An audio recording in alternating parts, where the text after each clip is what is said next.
The first event of anti-Semitism was based on jealousy and disappointment. It starts there and continues all the way to the 20th century with Hitler and the Nazis. But Jesus is the King of the Jews. On the cross it was written in Latin, Ineri, Jesus of Nazareth, King of the Jews. How can you go worship Jesus, the King of the Jews, and hate the Jews? And so the future of every Christian, Catholic, Greek, Orthodox, Protestant, Pentecostal, whoever, is connected with Israel, with the nation, with the people, and with the land of Israel.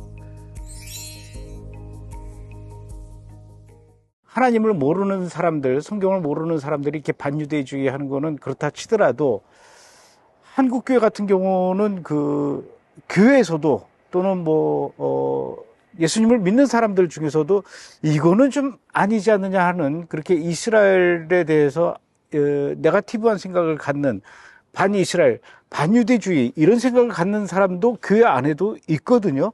교회에서 반유대주의, 반이스라엘 이런 마음을 거두게 하려면 어떻게 해야 됩니까?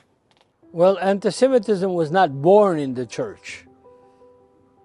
It was not, the source of anti-Semitism is not the church, not the biblical church. What happened with the church is that the church was kidnapped to Rome in the end of the 2nd century, beginning of the 3rd century. And if you read the Roman church fathers like Augustinus and others, they moved the center of the church from Jerusalem in the land of Israel to Rome. And that's the source of anti-Semitism. The source of anti-Semitism is the Roman church, not the evangelical churches, not the Protestant church. They inherited the anti-Semitism from Rome, because the main DNA of the Protestant churches today is still Rome. How do I know that? I know it because of their own association. The holidays that they serve are Roman holidays. They're not the biblical holidays that the Apostle Paul and Peter and James and they celebrated the biblical holidays.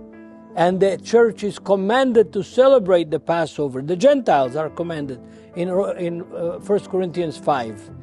Let us therefore celebrate the Passover because Christ is our Passover lamb. Yeah? So the DNA of the Christian world today is from Rome. And Rome inherited that hatred of the Jews as a result of the fact that the church fathers, for political reasons, not for spiritual reasons, moved the center of the church from the land of Israel to Rome.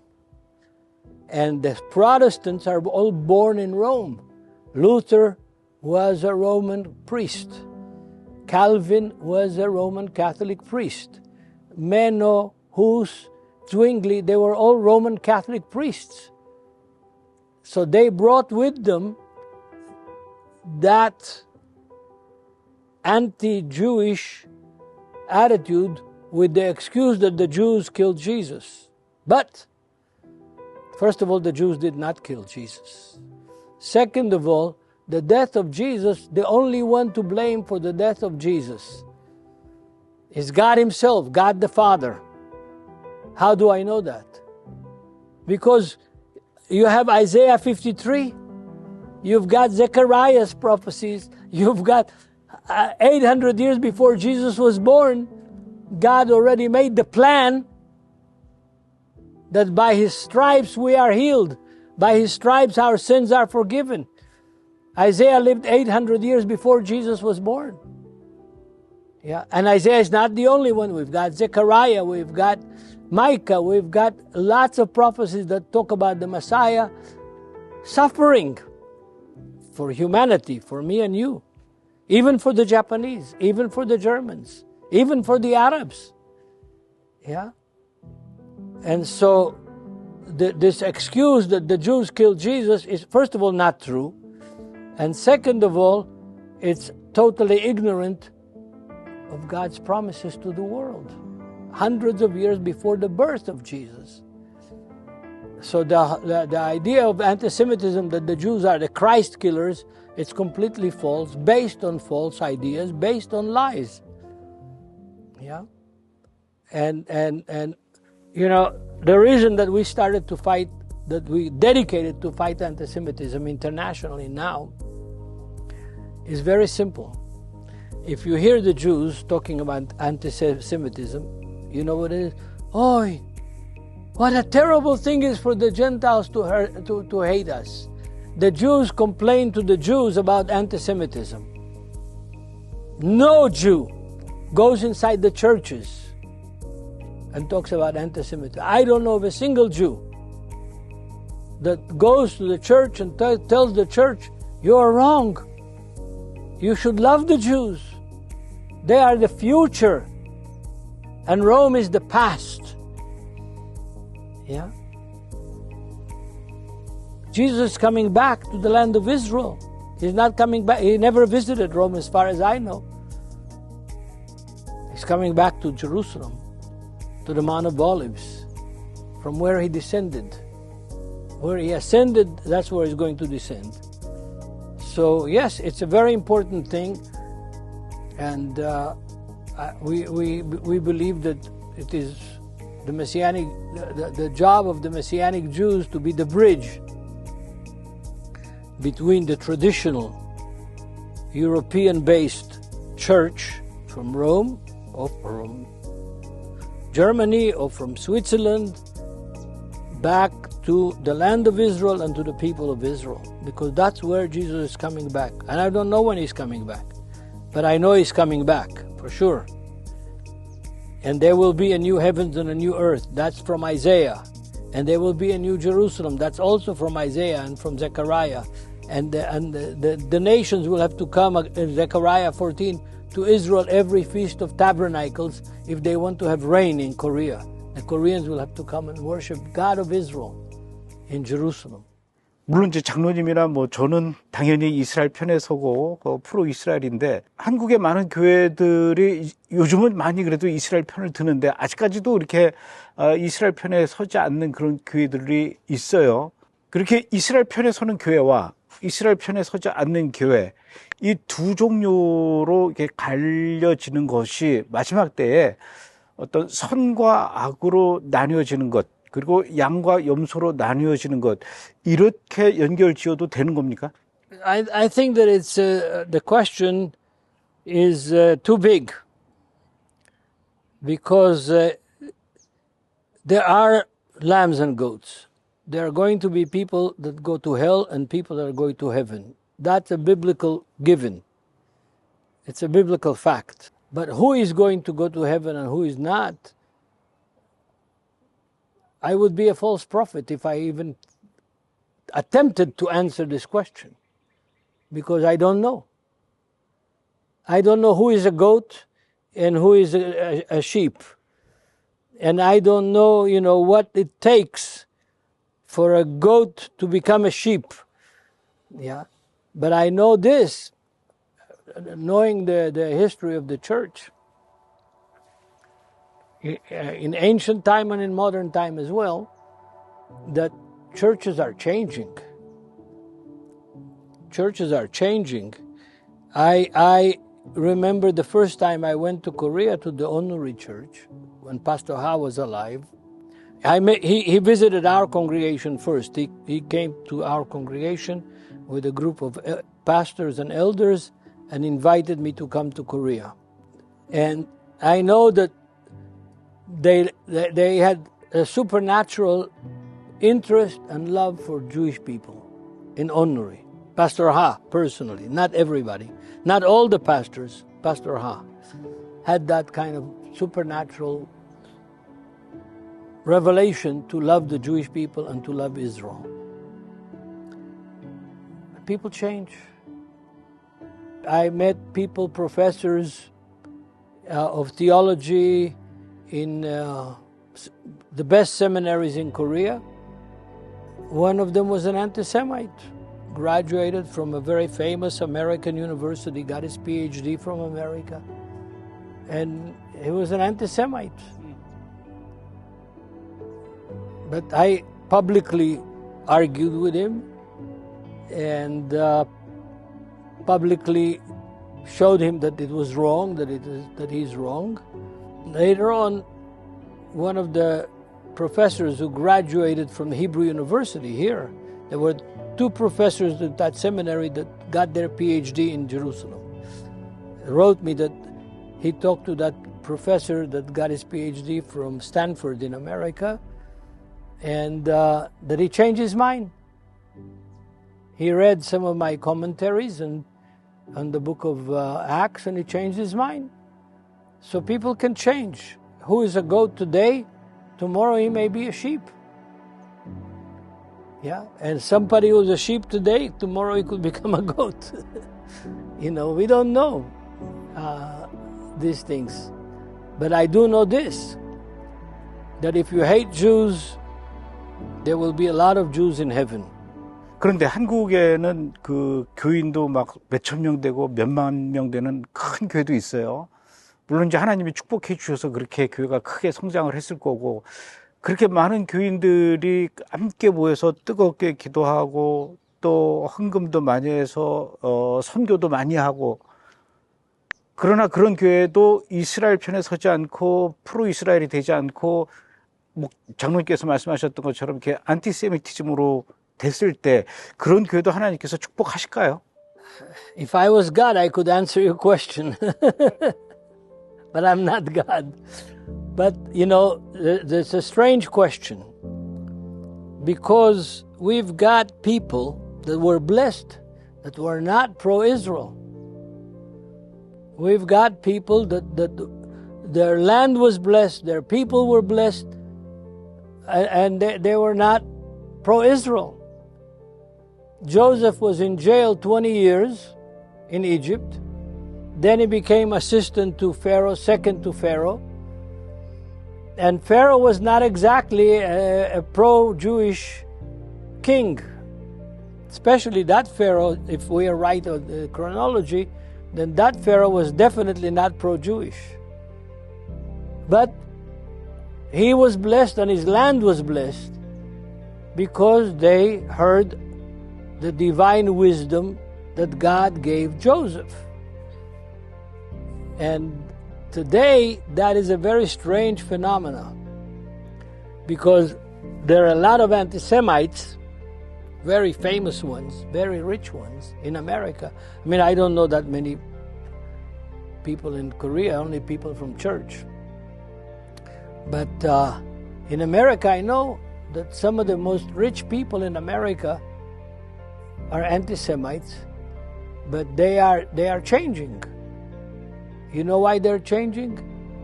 Because they need the Jews. Because the biggest banks in America, J.P. Morgan and others, are all Jewish. And they need the Jews. And the Jews made a lot of money for them. And so they suddenly wake up and decide, why am I hating these people? They don't know why. They got it from their mother's milk. They inherited that hatred. But when they start thinking logically, so we're reading, we believe in a Jew to be the Son of God. We believe in a Jew that will judge the world. We believe in a Bible that was written by Jews about Israel, mostly 90% about Israel are Jews. So how could we hate the Jews and believe the Bible? But it takes two things. One is God's finger to touch their lives, and their heads and their hearts. And it takes people like Nativia to target and publish and teach the Word of God. How many pastors know that anti-Semitism started in the book of Genesis with Ishmael trying to sexually molest Isaac? And he did succeed because Isaac did not get married. And his father had to send to Assyria his servant Eliezer to bring him a bride. He was 40 years old when he married an 18-year-old girl from a cousin of his. Yeah. It's not normal for a man in those days to be 40 years old not to be married. Yeah. And of course, the fact was that Rebecca ruled his life till the last day of his life. Yeah. Because he was not that interested in, and she only got pregnant once. Yeah. Abraham, he was already 90 years old. He had 6 more sons from Torah. You know. Abraham was okay. Isaac was not. He had only one pregnancy, but lucky they were twins. You know. Otherwise, he wouldn't have had other children at all. So most pastors don't know these things. And we have to teach them. We have to show them how wrong it is to hate the Jews, to hate anybody. You know, if a person hates blacks in America now, everybody is against him. Yeah? It's a big sin to hate blacks. Yeah? But it's almost normative nowadays, even in university and college campuses, to hate Israel and to hate Jews and to persecute the Jews. Every hour in the United States, Jews are getting beat up, persecuted, spit upon. 지금 전 세계에서 일고 있는 그 반유대주의 열풍, 특히 미국과 유럽, 여기서 일어나고 있는 이 반유대주의 이 분위기 때문에 그 지역에 살고 있는 유대인들이 이스라엘로 돌아오고 알리야 하는데 어떤 결정적인 역할을 하는 것은 맞죠? Now, one thing about Aliyah and the Christians in Korea is this. There's a lot of people raising money for Aliyah. One pastor gave $10 million to a crook in Israel, a Messianic Jewish crook, that not $1 will go to Aliyah. Another woman, Chinese woman, gave $500,000 to another crook, Messianic Jew, that promised that he will build a prayer house on the shore of the Sea of Galilee, and she gave him $500,000. 3 years later, she came to visit. Where is the house that you built? He said, well, I didn't build it. I couldn't get a license. He bought himself a house. So don't give money for Aliyah to anybody except official Israeli government agencies, like the Jewish Agency. Not to believers. Don't give money for Aliyah to believers. They can't do anything with it. They don't know what to do about it. They're all immigrants from America, and they have no connections here with the government. Yeah? For Aliyah has to go to the Jewish Agency, to the government agency for Aliyah, not to believers. Because who are they? How are they going to bring Aliyah? What are they going to do for the Aliyah? They don't do nothing.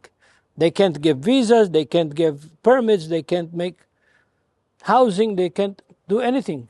It's increasing, daily it's increasing, because Jews understand that it's not safe for them to live in Europe.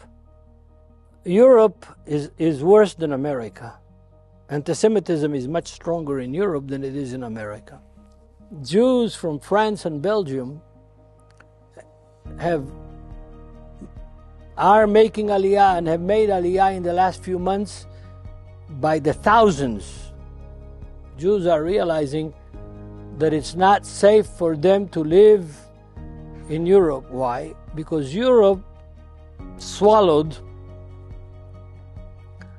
the poison out of greed. For 5 cents, they brought workers from Africa, Muslims. For 5 cents less, they brought from Iraq and from Syria and from Lebanon during the ISIS crisis there.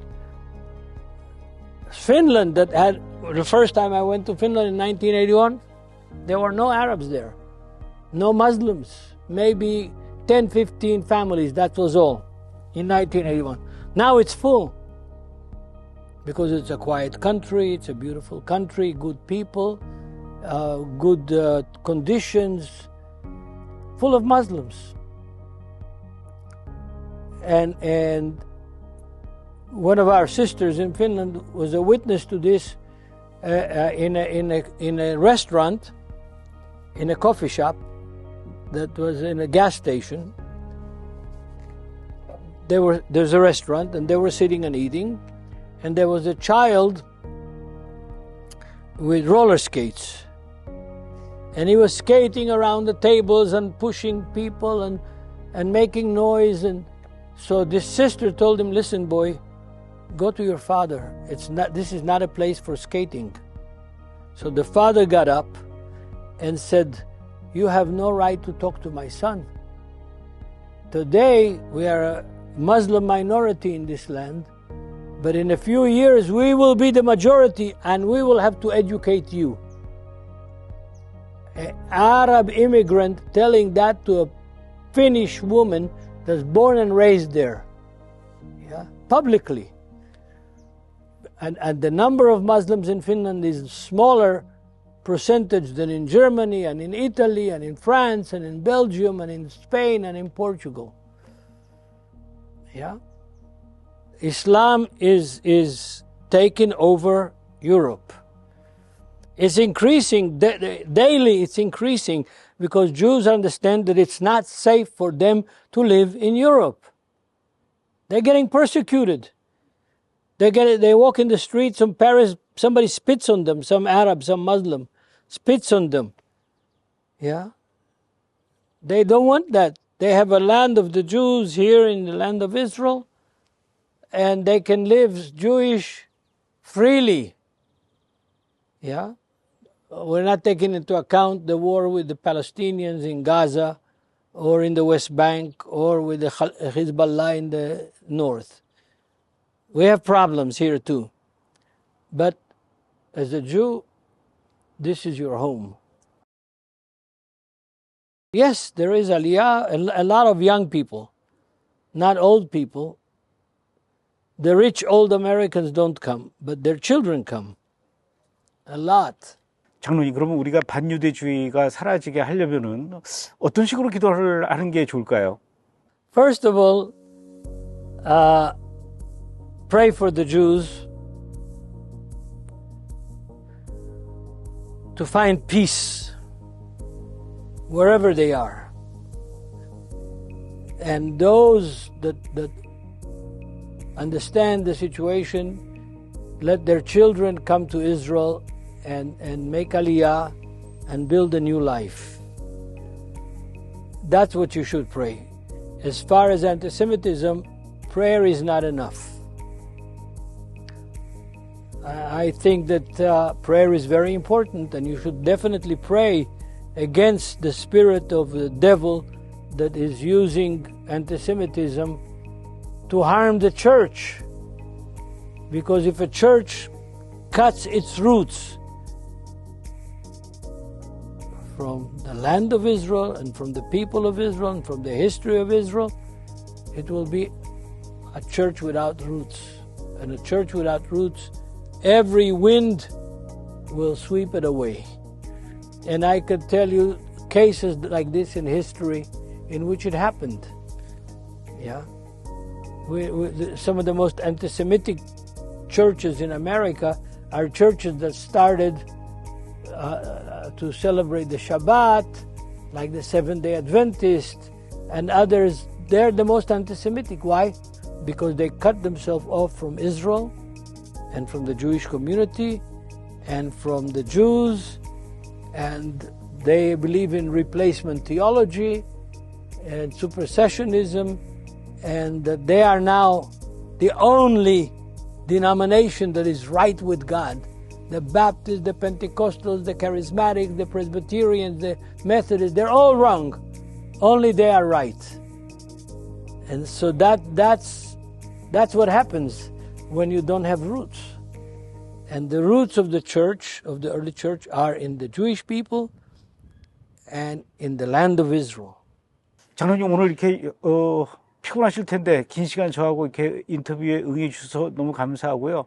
예전에 저희 브래드TV를 통해서 이 하프타라도 강의해 주시고 또 선지서에 대해서 강의도 해 주셨는데 장로님 강의 기다리고 있는 분들이 많이 있거든요.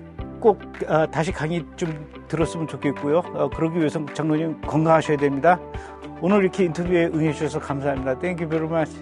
You're very welcome.